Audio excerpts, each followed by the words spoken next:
Assalamualaikum warahmatullahi wabarakatuh.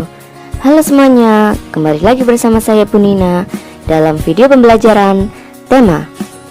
Kali ini kita akan belajar tema 3, subtema 2, pembelajaran 4, 5, dan 6. Apa dampak dari perburuan hewan liar? Sikap apa yang harus kita lakukan dengan hewan-hewan liar? Nah, di sini ada teks yang berjudul Harimau Masuk Desa, Warga Cemas. Nah, kalian bisa lihat di kitab tema halaman 70 sampai 71 dan kalian bisa baca sendiri ya. Setelah kalian baca teks tersebut, nah sekarang mari kita jawab pertanyaan-pertanyaan berikut ini ya.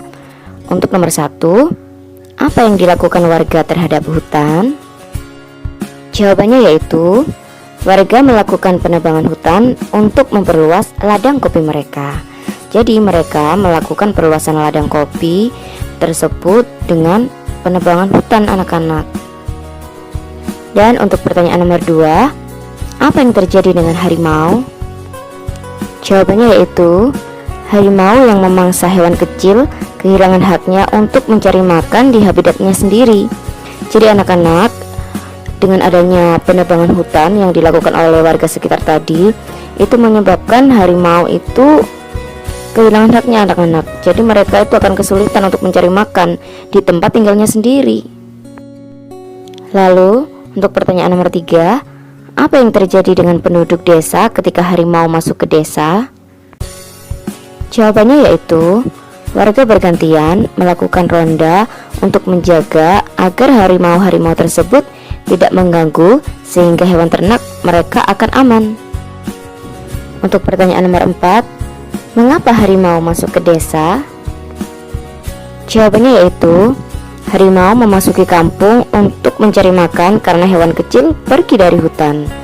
Nah, itu sebabnya anak-anak tadi, karena adanya penebangan hutan yang dilakukan oleh warga sekitar, maka hewan-hewan kecil itu akan keluar dari hutan sehingga harimau tersebut akan kesulitan untuk mencari makan hewan-hewan kecil tersebut.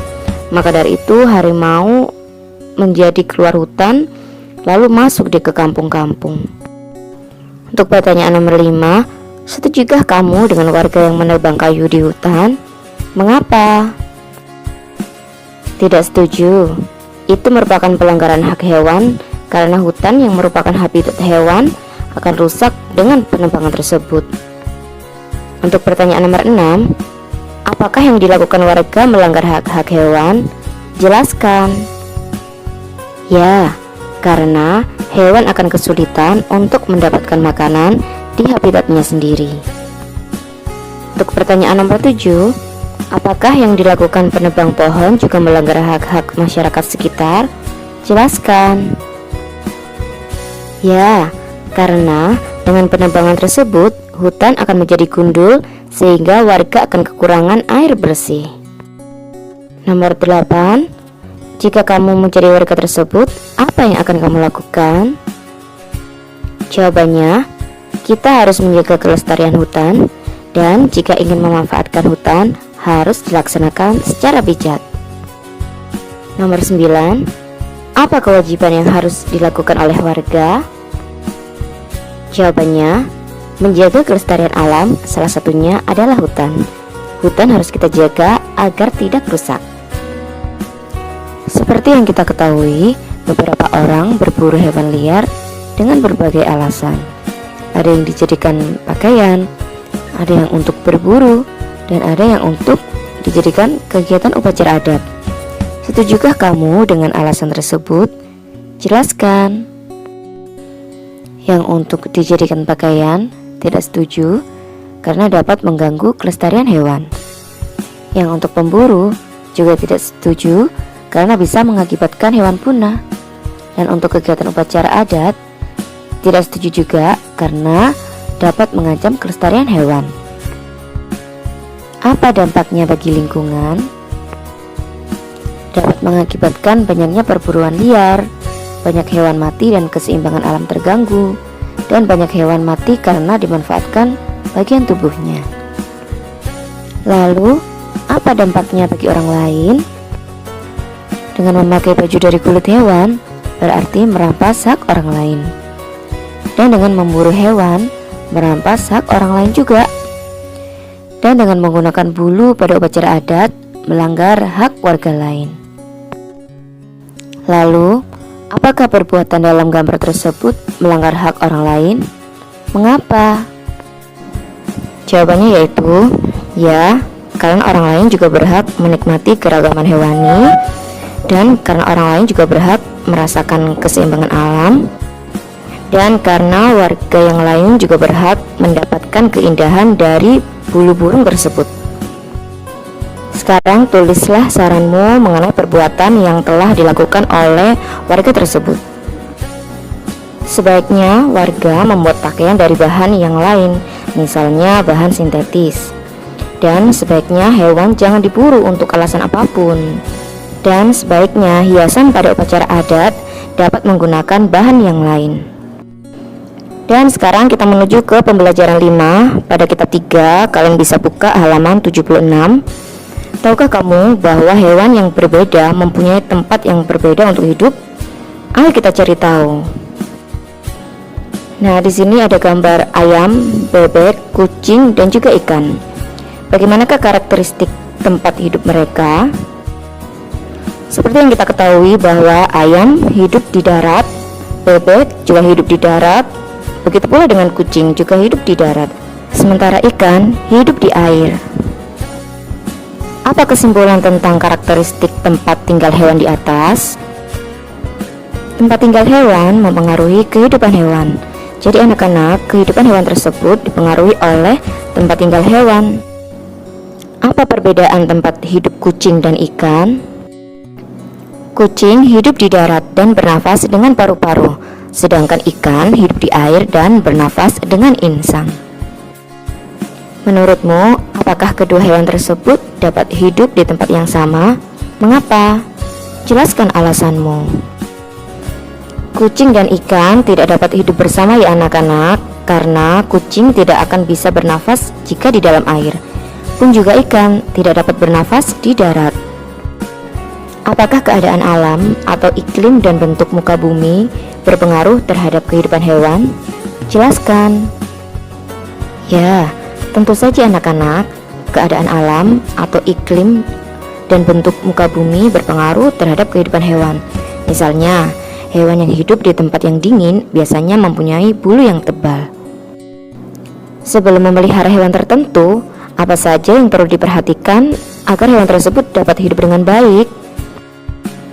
Jadi anak-anak, ketika kita sudah memutuskan untuk memelihara hewan, kita tidak boleh semena-mena atau membiarkannya begitu saja ya.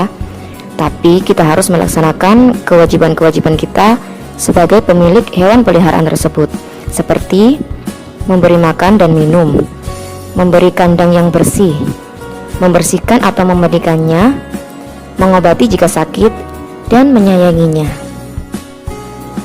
Nah, di sini ada gambar cicak. Cicak mempunyai perekat pada telapak kakinya, sehingga dapat merayap di dinding atau di langit-langit rumah.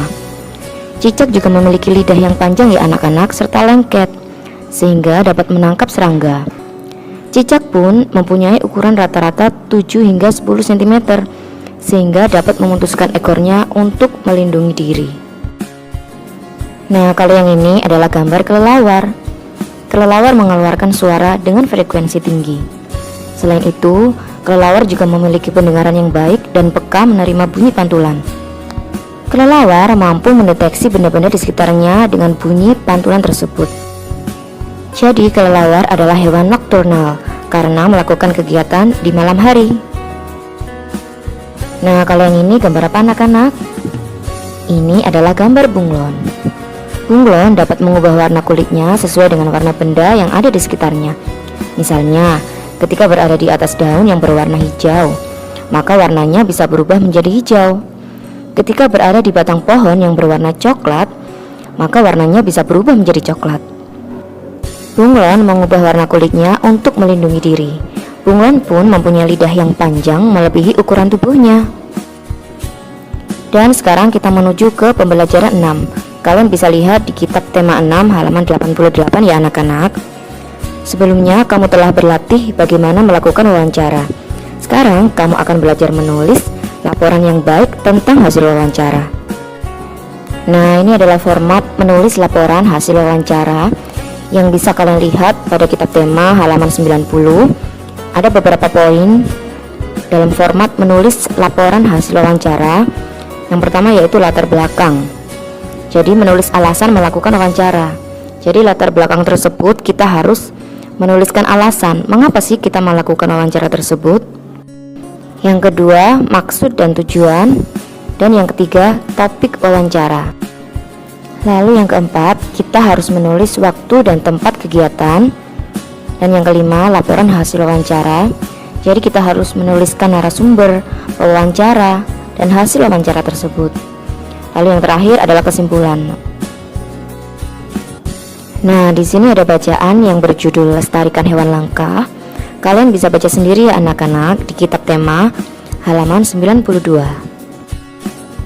Nah, ini adalah tugas yang harus kalian kerjakan, nomor 1 sampai nomor 6, yang bisa kalian lihat di kitab tema 3 halaman 92 sampai 93.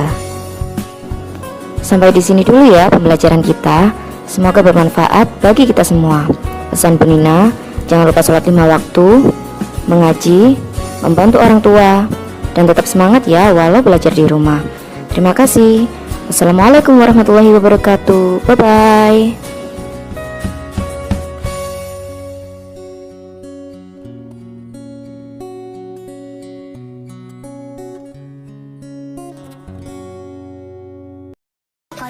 Suka suka mata-mata